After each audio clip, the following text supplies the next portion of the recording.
Welcome to NarrativeNook where enchanted stories come to life. If you enjoy our stories, please subscribe, like and share to support our channel. Enjoy listening.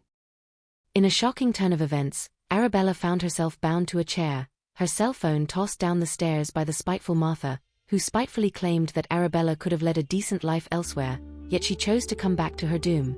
The room was filled with outrage, tempers flaring like a bull seeing red. Martha, in her utter disrespect, had the audacity to yank Arabella's ponytail.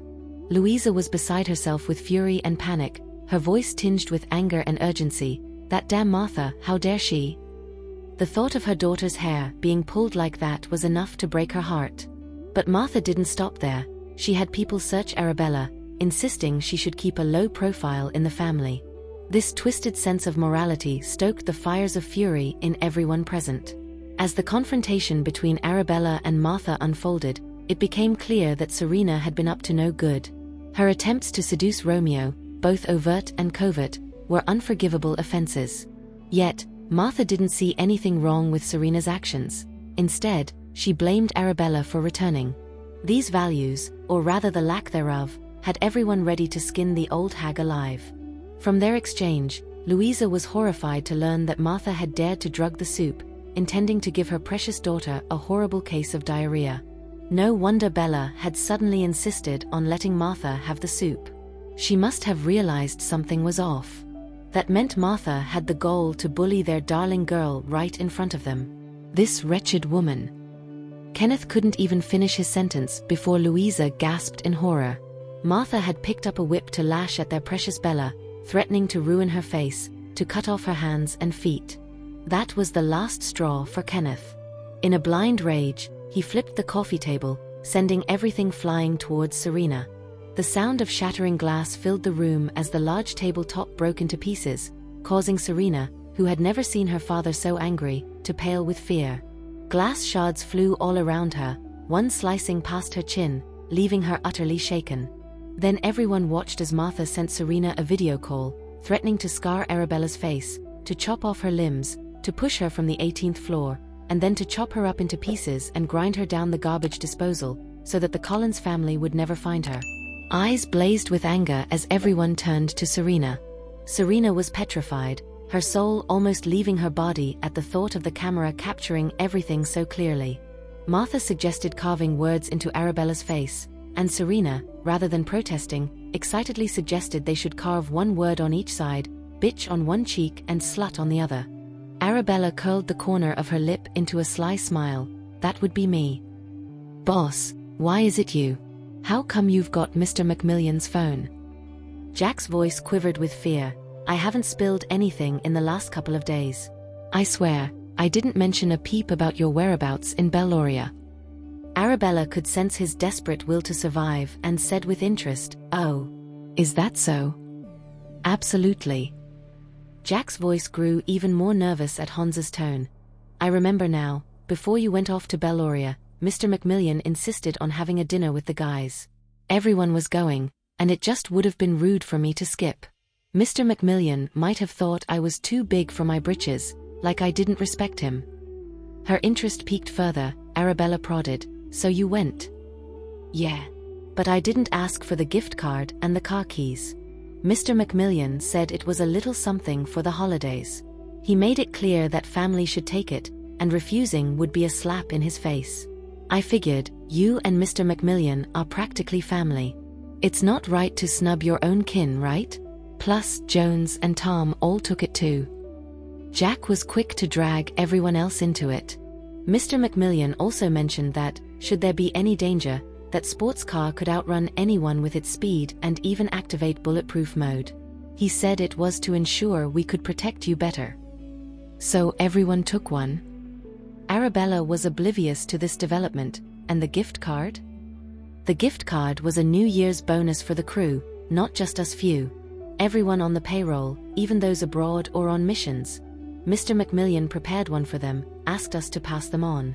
He said that loyalty like ours, following you through thick and thin, deserves recognition, so. How much did you take?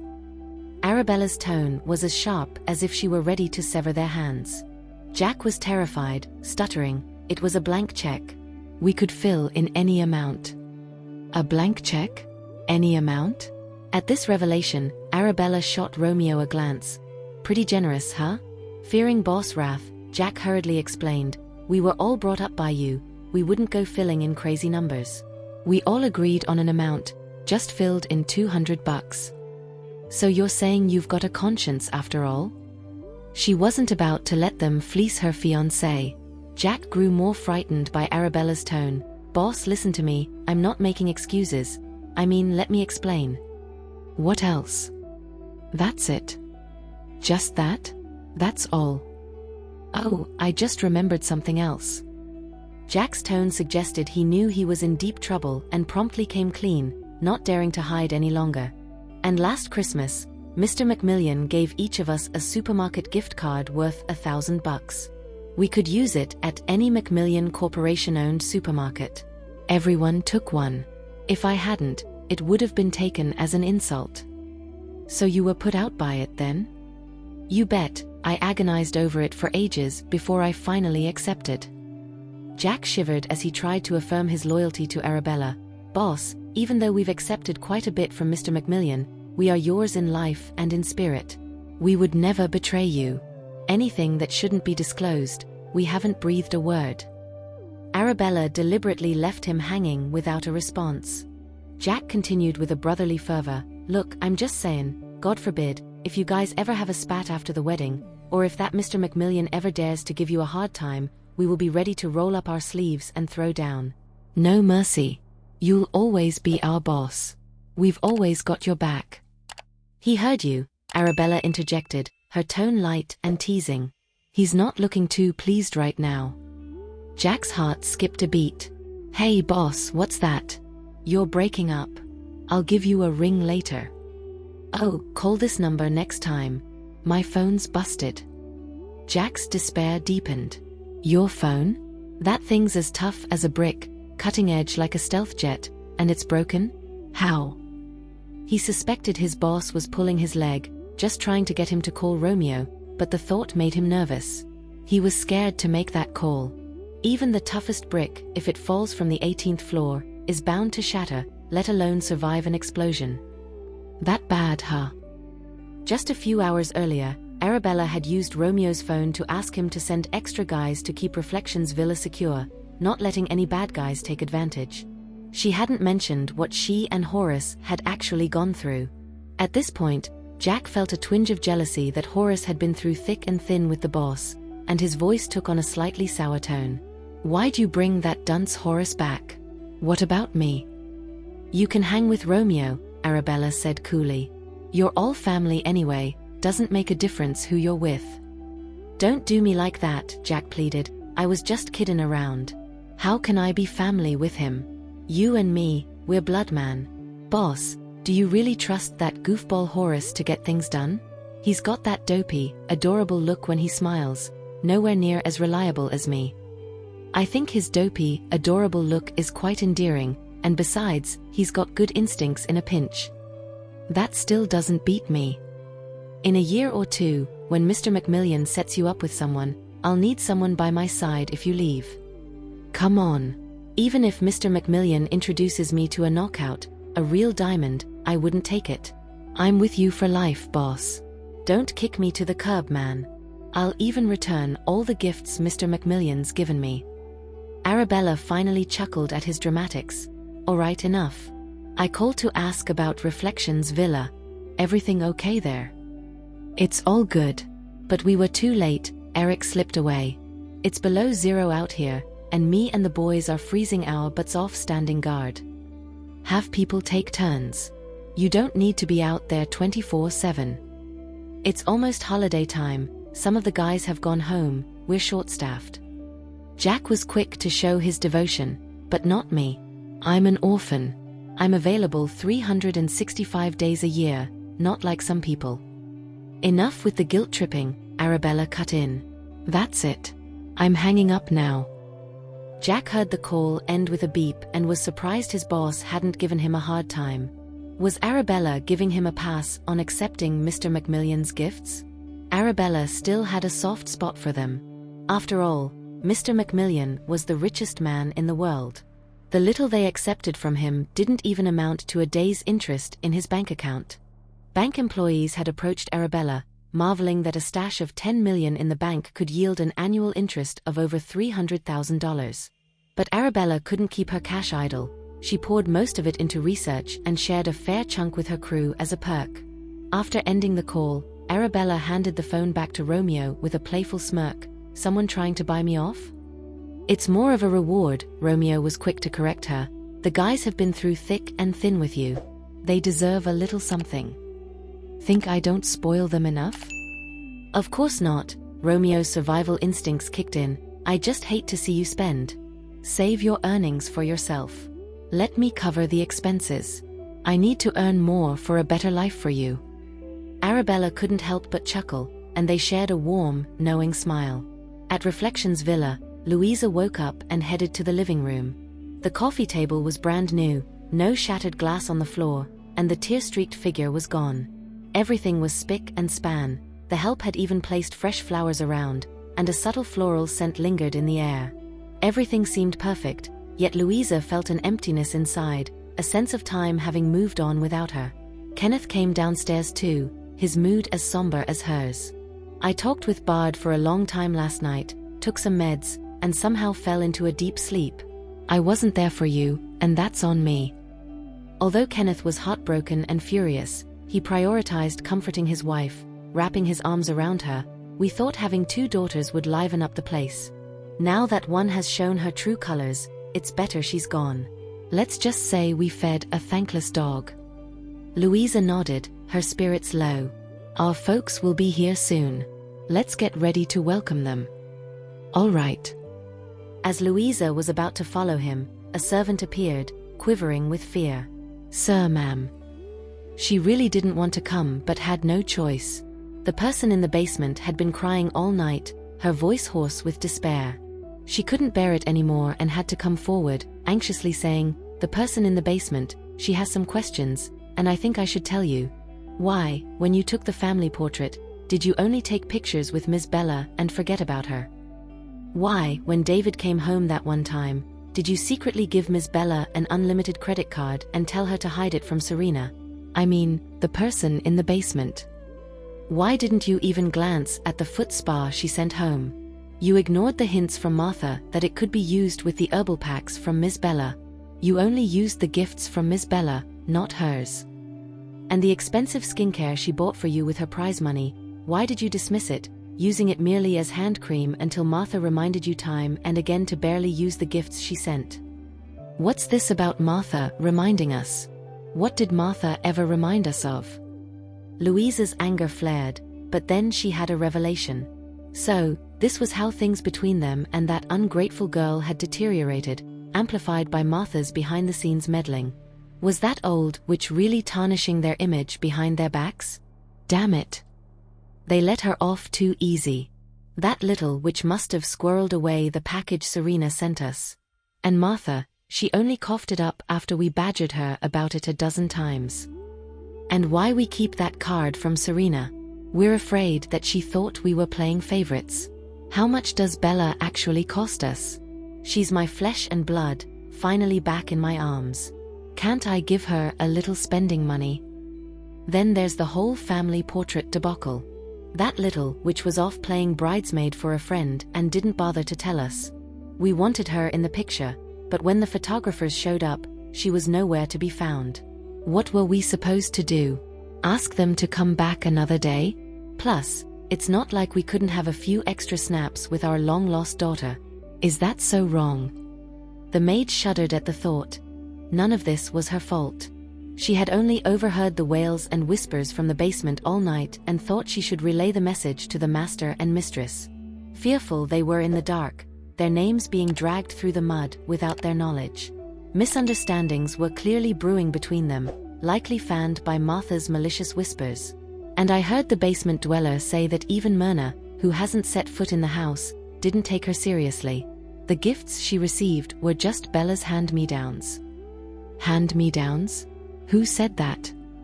Louisa fumed even more. The number of gifts Myrna gave to Bella and her were the same. It's just that they have different tastes and chose different styles, that's all. It was only then that she and Kenneth realized that it must have been Martha stirring the pot, egging on the little witch until she bit the bait. From now on, we don't need to hear anything else she has to say, Kenneth concluded. At this point, words were futile. Even though they suspected Martha was the instigator behind it all, if the girl in the basement remained steadfast and strong-willed, then no amount of gossip could sway her. The trouble was, her heart was already in turmoil, leading her to make one mistake after another. That Martha. Louisa seethed, her head throbbing as darkness danced before her eyes. She had underestimated the old woman's spite. If the maid hadn't come with the message, they would have remained ignorant of the slander they'd been subjected to over the past 6 months. Damn it! The maid made her way to the basement, conveying the message through the door to Serena. Serena's eyes were wide and unfocused with disbelief, tears streaming down her face. Had Martha lied to her? It seemed impossible. Every time Martha spoke of these things, she did so with righteous indignation, as if her parents had been so biased that she's not their daughter. Martha seemed to be fighting for justice on her behalf. But with things having gotten this far, there was no reason for her parents to lie to her. So who was lying? Why would Martha want her to hate her parents, to drive a wedge between them? What did Martha stand to gain? Meanwhile, Kenneth, supporting Louisa's shoulders, led her towards the helipad's grassy expanse. Bard and Eunice were already there waiting for them. Upon seeing her brother and sister-in-law, Louisa couldn't help but spill her concerns. In that surveillance footage Bella sent, when she was being bullied, there was someone calling her boss, and sticking up for her like they'd take the beating for her. Does Bella have some other identity we don't know about? Why would she have lackeys? Should we look into this, or wait for Bella to come home and ask her ourselves? Eunice glanced at Bard with a sense of urgency in her eyes. Bard, realizing the futility of further secrecy, laid bare the truth. It was only then that Kenneth and Louisa learned that their beloved daughter had endured hardships in the so-called triangular zone long ago, narrowly escaping death before emerging as the renowned boss. Tears welled up in their eyes in unison. She's been back for so long, never once mentioned it. Louisa wiped away her tears, her voice laden with heartache. She was just a child when she went to that dreadful place. The helplessness she must have felt, the despair. Her skills, honed in such harsh conditions. No wonder she always seemed as cold as ice. Having danced with the Grim Reaper for so long, witnessed the darkest sides of humanity, and still grown into such a fine person with unshakable principles. It was nothing short of miraculous. We only knew of the hardships she faced with the Murphys. We had no idea the extent of her suffering was even greater than we imagined, Kenneth said, tears streaming down his face despite his efforts to wipe them away. Louisa was similarly distressed, covering her face with her hands as she sobbed. I knew she was sensible, kind, and clever, but I never imagined that every one of her virtues was hard-won. The title she bore was a testament to her blood and tears, known only to her. There, Bella didn't tell you because she didn't want you to worry or feel guilty, Eunice soothed, patting Louisa's back gently. She didn't even tell me. If it weren't for a twist of fate that led Bard to ask about her, which in turn led him to tell me, I'd be just as in the dark as you are. She, too, had only learned of Bella's other identity through Bard. Such a child, having faced so much difficulty from such a young age, was truly heartbreaking. I failed her so badly. Louisa couldn't stop thinking about her daughter enduring hardships while Serena lived a life of luxury with the Collins family.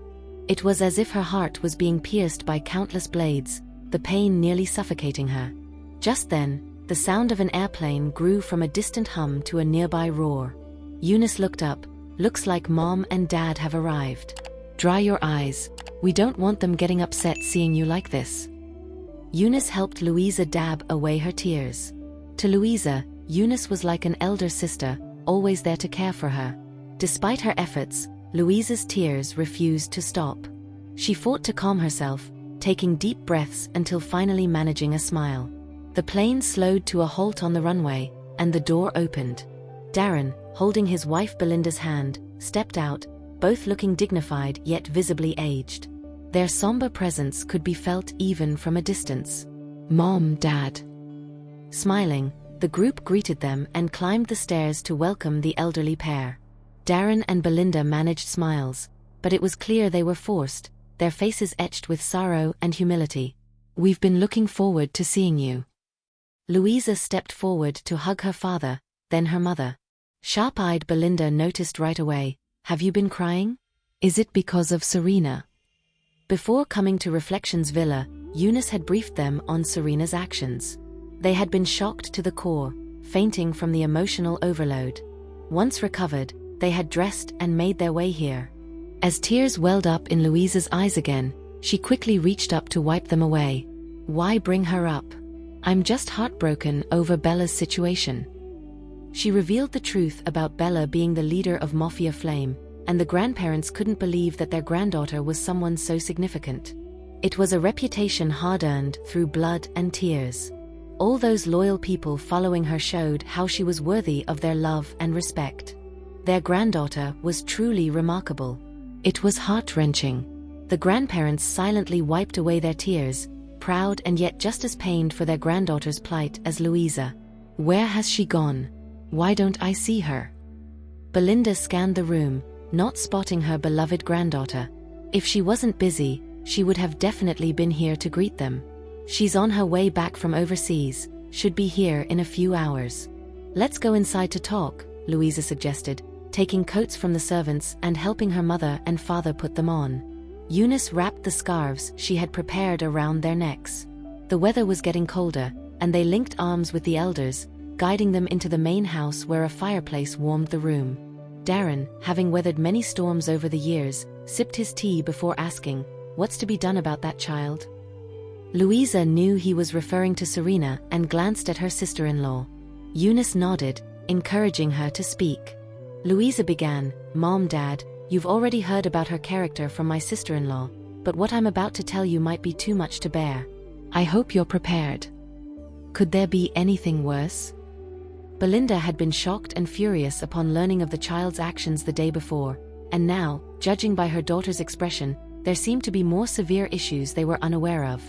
Louisa signaled to a servant, who immediately went to fetch the family doctor to wait in the nearby parlor. Once the doctor was on standby, Louisa played the security footage that Bella had sent. It showed Martha's people kidnapping Arabella, Serena not only refusing to help but also wanting to carve words into Arabella's face, making her kneel and beg. Darren couldn't handle the shock. He clutched his chest, gasping for air, visibly shaken. Was this the Serena he knew? No, she didn't carry the Collins name. She was the child of Eric and Martha. And the three of them dared to bully Bella. "Dad, take it easy. Breathe deeply." Louisa quickly patted his back. Belinda was too outraged to form a complete sentence. She actually. "Mom."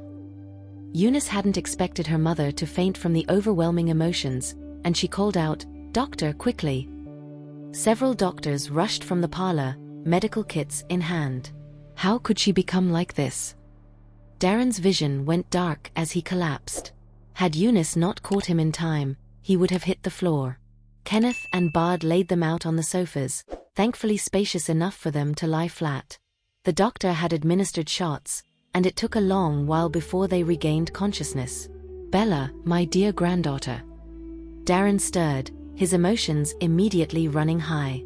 Louisa quickly reassured him, "She's fine, doing really well. Romeo said she wasn't hurt. She'll be home soon." Tears streamed down Darren's cheeks. He had never imagined that Serena could be so heartless. After all the kindness their family had shown her. "Dad, don't cry. I've already given her a piece of my mind, and now she's locked up in the basement. I have to see her." Darren insisted on getting up. "Why would you want to see her in your state? I need to ask her face to face why she did it, why she betrayed our family's love and trust." Darren was visibly upset, slapping the armrest of the sofa, tears flowing relentlessly. Louisa felt even more heartbroken seeing her father so agitated at his age, blaming herself more. "I'm going to." Belinda seemed like she had lost her soul. Her entire presence was desolate, as she tried to get up, tears silently streaming down her face. Her sorrow was silent and profound, a stark contrast to Darren's vocal anger. Realizing further resistance was futile, Louisa decided to help them to the basement door. She didn't want to go inside. She couldn't bear to see that pitiful, tear-stained face again. And so, Darren and Belinda pushed open the door and went into the basement. Bart stood guard outside, just in case. Elsewhere, the plane carrying Arabella touched down on the Reflections Villa helipad. When Louisa heard the news from the servants, she rushed outside, running towards the plane. Romeo wrapped Arabella up in her coat and scarf, taking her hand as they descended the plane stairs. From a distance, they could see Louisa running towards them. Bella. Louisa was running fast, desperate to reach her daughter as soon as possible. The ground was wet from recent snow, and she nearly slipped several times. "Mom, slow down." Arabella quickened her pace towards her mother, her figure commanding and tall. "Bella, you're finally back." Louisa embraced her tightly. If it hadn't been for a group of people who appeared just in time to help, she might have lost her daughter forever. "Mrs. Collins, Bella's injured." Romeo couldn't help but speak out when he saw Louisa's tight embrace. "Injured?" Louisa quickly let go, examining her daughter. "Where are you hurt?" She turned to Romeo. "Didn't you say she was all right, not injured?" "It was my decision not to tell you." Arabella had specifically instructed Romeo before falling asleep that if any family member asked, he was not to reveal her injuries. "You silly girl, not even telling me where you're hurt. Let's go inside, I'll have the doctor look at you." Even though she knew her daughter was a brilliant doctor, it's often said that healers can't heal themselves. At this moment, as she held her daughter's arm, she wished they could move faster. "Mrs. Collins." Romeo tried to interrupt again. Louisa seemed to anticipate something, instinctively releasing her grip and looking at the arm she had been holding. "Is it injured here?" "This spot." "It's nothing serious," Arabella said calmly. "It's already been dressed."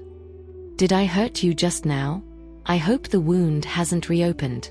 Come inside quickly, I'll have the doctor check it out." Louisa hurriedly ushered her into the house. "Are Grandma and Grandpa here, and Uncle and Auntie too?" Arabella had noticed on the helipad that there were 2 more choppers, both belonging to her uncle. But why were there 2? Did Uncle and Auntie come separately from Grandma and Grandpa? Why would they do that? "Yes, they're all here, just waiting to see you." As Louisa led Arabella into the main house, they bumped into Eunice. Eunice immediately stepped forward and gave Arabella a gentle hug. "Good to have you back safe and sound." She patted Arabella's head and then glanced at Romeo. "You made it, Aunt Eunice." Romeo greeted her with the respectful affection of a younger family member. Eunice smiled and nodded. "Stay for dinner tonight. Your grandpa and grandma are here along with your uncle. It'll be lively with everyone around. With all that's happened at home, I'm sure there's a lot you want to tell Bella. I won't stay, I'll join you all for the New Year dinner." Arabella was puzzled. "All right," Eunice said with a smile, lifting her red lips, "but at least have some hot cocoa before you go, someone." A servant immediately brought over 2 cups of hot cocoa, placing one in front of Romeo and one in front of Arabella. Louisa held Arabella's hand, expressing warm concern, and as she spoke, tears of sympathy began to fall. Arabella hadn't revealed the true faces of Serena, Eric, and Martha to the family because firstly, there wasn't enough evidence, and secondly, the matter hadn't been significant enough to cause a stir like it had now, which was necessary to make the family give up on Serena entirely. Thirdly, she feared her parents would be heartbroken, as they were now. After all, they had raised Serena for 18 years. "It's all our fault." Louisa began to embrace Arabella, then suddenly remembered something. "Right, we must call the doctor to check Bella, she's been hurt." Several doctors approached with their medical bags, and the family crowded around Arabella.